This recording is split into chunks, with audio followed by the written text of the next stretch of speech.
सीमांचल की जनता की इंसाफ की लड़ाई लड़ रहे हैं। मेरे अजीज दोस्तों, मेरी इज्जतदार माँ और बहनों, आप जानते हैं कि कांग्रेस हो या राजद हो या जेडीयू हो या बीजेपी हो, वो लफ्ज सीमांचल बोलने से डरते थे, शर्माते थे।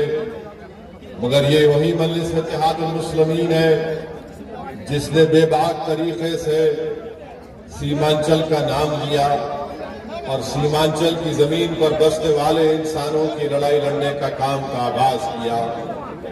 ये वही मजलिस इत्तेहादुल मुस्लिमीन है जिसने भारत की पार्लियामेंट लोकसभा में सीमांचल के इंसाफ के लिए संविधान की आर्टिकल 371 के तहत इस बात का हमने प्राइवेट मेंबर्स बिल दिया कि सीमांचल में एक विकास आयोग बनाया जाए, एक डेवलपमेंट काउंसिल बनाया जाए ताकि सीमांचल से इंसाफ हो सके।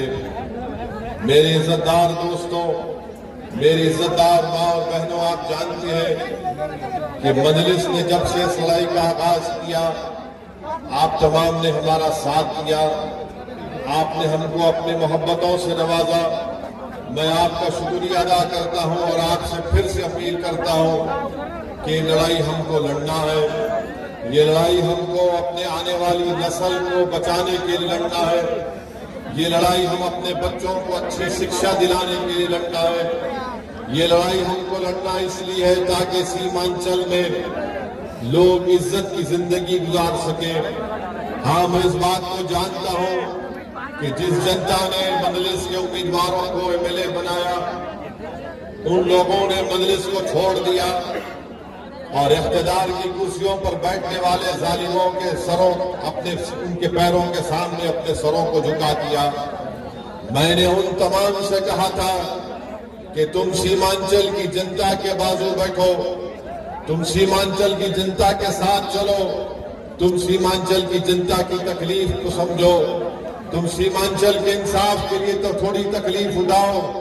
मगर जिनको आपने अपने वोट से और मोहब्बतों से और दुआओं से कामयाब किया, उन्होंने आपके साथ चलना उनको पसंद नहीं था, वो आपके बाजू बैठना नहीं चाहते थे, वो आपकी तकलीफ को अपनी तकलीफ नहीं समझना चाहते थे, वो आपके आराम को अपने आराम नहीं समझते थे। इसीलिए उन्होंने अपने सत्ता के लिए, अपनी दौलत को बढ़ाने के लिए उन्होंने सीमांचल की जनता के साथ धोखा किया। वो जो 4 विधायक को तेजस्वी यादव ने और नीतीश कुमार ने खरीद लिया, मैं उनसे कह रहा हूं कि आपने सीमांचल की जनता को धोखा दिया। आपने सीमांचल की जनता के पीठ पर खंजर घोंपा। आपने सीमांचल के मासूम माओं के ख्वाबों को चूकनाचूर करने की कोशिश की।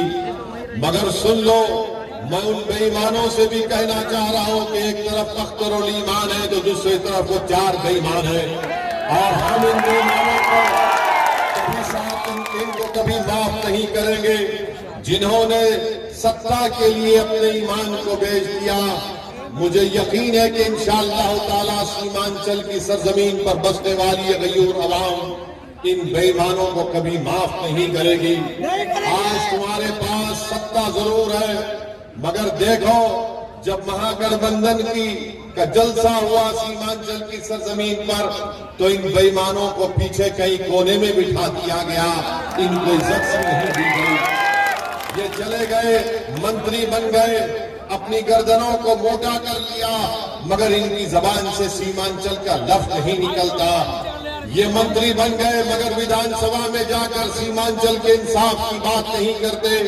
ये मंत्री बन गए मगर सीमांचल में जो लाखों एकड़ जमीन बारिश में कट जाती है उस पर जबान नहीं खोलते। ये ब्रिज आपके सामने है जो बरसों से आधा बना पड़ा है, मगर जिसका आपने साथ किया उन्होंने गुलामी को पसंद किया। मेरे अजीज दोस्तों और बुजुर्गों, हमारे सामने 2 रास्ते हैं, या तो हम इज्जत से लड़ते रहे या फिर हम बेइज्जती के साथ अपनी जिंदगी को गुजारें।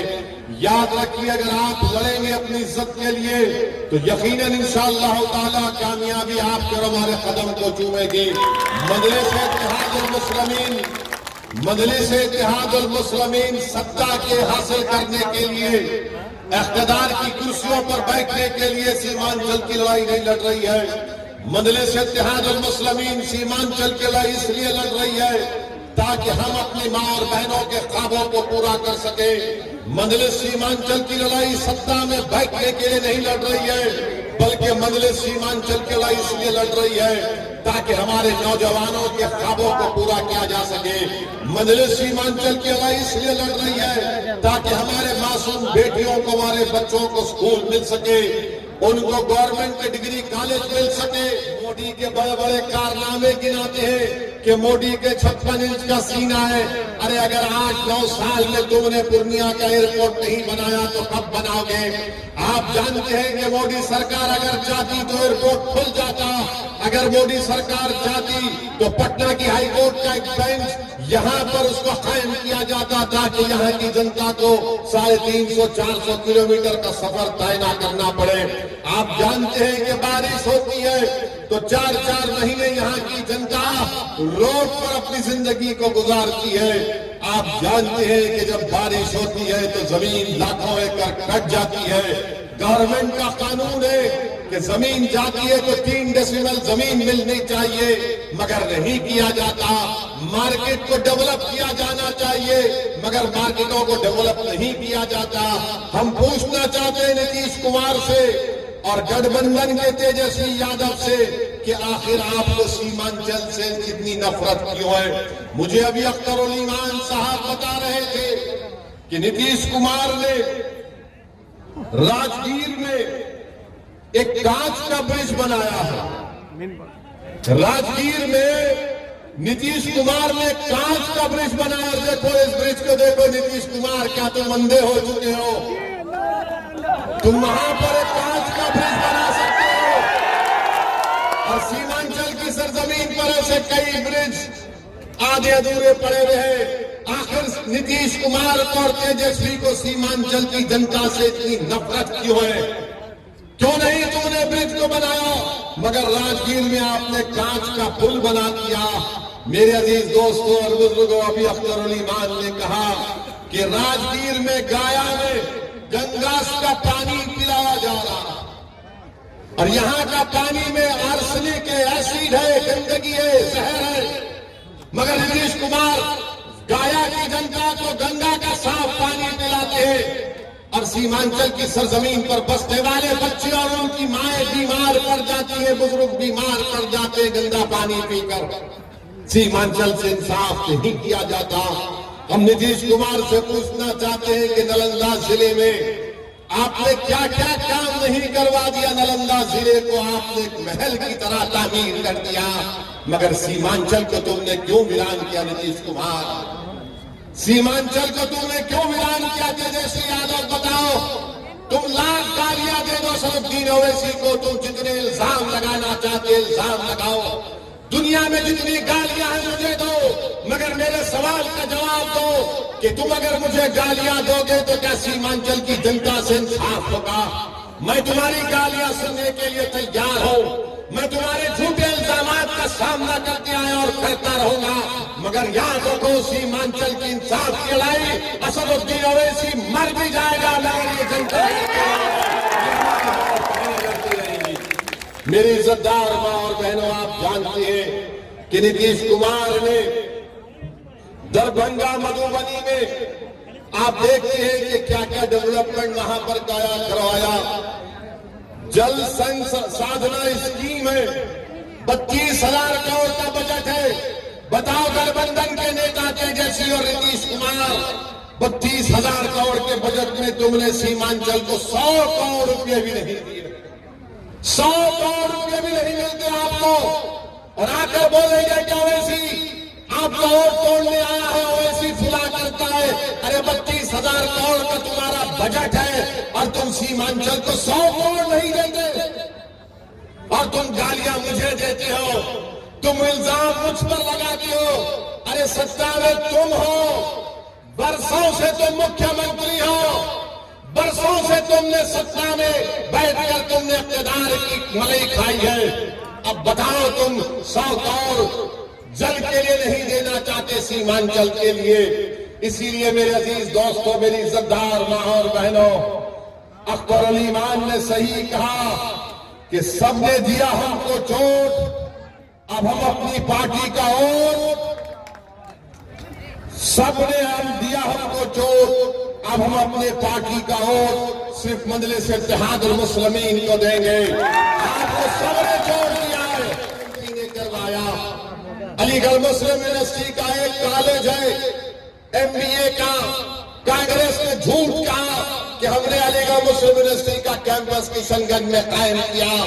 इसी कांग्रेस के MP के सामने मौजूदा मरकजी वजीर धर्मेंद्र प्रधान ने कहा कि कांग्रेस ने अलीगढ़ मुस्लिम यूनिवर्सिटी का सेंटरी साइन वहां पर मंजूर नहीं किया था, मगर आपने धोखा दिया सीमांचल की जनता को। मेरे अजीज दोस्तों और बुजुर्गों, इसलिए हम आपसे अपील कर रहे हैं, मुसलमान नहीं है, कौन जाकर उस बच्ची के परिवार को हिम्मत दिलाता है, उसके इंसाफ की बात करता है, उसका नाम अख्तर अली मान है। तुम्हारे पास तुमको सिर्फ हमारे वोट चाहिए, तुम बीजेपी का डर दिखाते हो। अरे मैं तुमको खुल के कह रहा हूं कि मजलिस इत्तेहादुल मुस्लिमीन ना मोदी शाह RSS से डरती है, ना तेजस्वी नीतीश कुमार से डरती है। हम किसी से नहीं डरते सिवाय रब्बे कायनात अल्लाह से, मगर ये लोग आकर कहते हैं बीजेपी। अरे यहां पर तो सरकार तुम्हारी है ना, तो कैसे वैशाली में इस बच्ची की इज्जत लूटी गई, गाया छपरा समस्तीपुर में मॉब लिंचिंग हुई, पकड़कर मारा गया। क्या कोई गठबंधन का नेता गया? अख्तर अली मान गए और जाकर उनके पीड़ित परिवार से मुलाकात की, पुलिस के लोगों से बातचीत की और कहा कि इंसाफ करो। मेरे अजीज दोस्तों और बुजुर्गों, सीमांचल की बदकिस्मती ये रही कि जिसको आपने कामयाब किया वो जब पटना जाते हैं तो सीमांचल को भूल जाती है।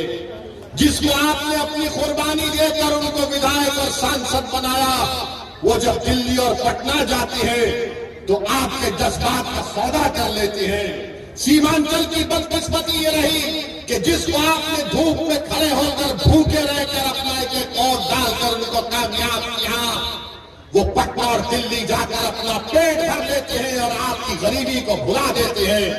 सीमांचल की बदकिस्मती ये रही कि आपके नाम के ऊपर वोट को हासिल कर लेते हैं, मगर आपसे इंसाफ का मुंह उनकी जबान से नहीं निकलता। अगर आज आपके इंसाफ की लड़ाई कोई लड़ रही है तो उसका नाम मजलिस इत्तेहादुल मुस्लिमीन है। हम सत्ता के लिए नहीं, इंसाफ के लिए सीमांचल की लड़ाई लड़ रहे हैं। हम सीमांचल की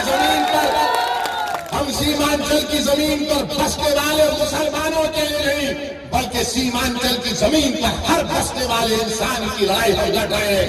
ये मजलिस इत्तेहादुल मुस्लिमीन का हक है।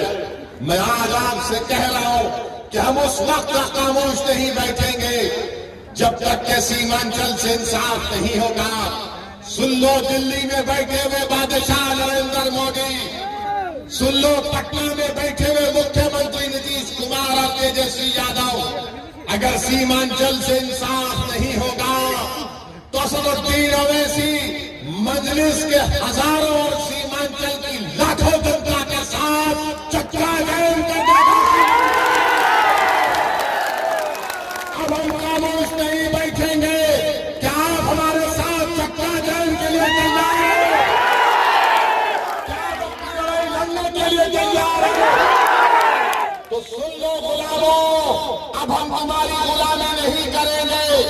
जो गुलामी करते थे वो तुम्हारी चौखट पर सर झुका दिए, जो इख्तिदार को ठुकरा कर इंसाफ की लड़ाई लड़ रहे, उनका नाम मजलिस इत्तेहादुल मुस्लिमीन है। जिस्म में इतनी सांस भी बरकरार रखेगा तब भी मैं सीमांचल के बारे में सोचता रहूंगा और लड़ता रहूंगा। हमारा साथ दीजिए, अपना साथ दीजिए और अख्तर अली मान को और उनकी पार्टी को और मजलिस इत्तेहादुल मुस्लिमीन को मजबूत करिए। बहुत बहुत शुक्रिया, आज बहुत मजा आया आपके साथ चलकर। मैं तो इंतजार कर रहा हूं दुनिया देखेगी कि सीमांचल में इनकलाब बर्पा हो जाएगा। अस्सलाम वालेकुम व रहमतुल्लाहि व बरकातहू।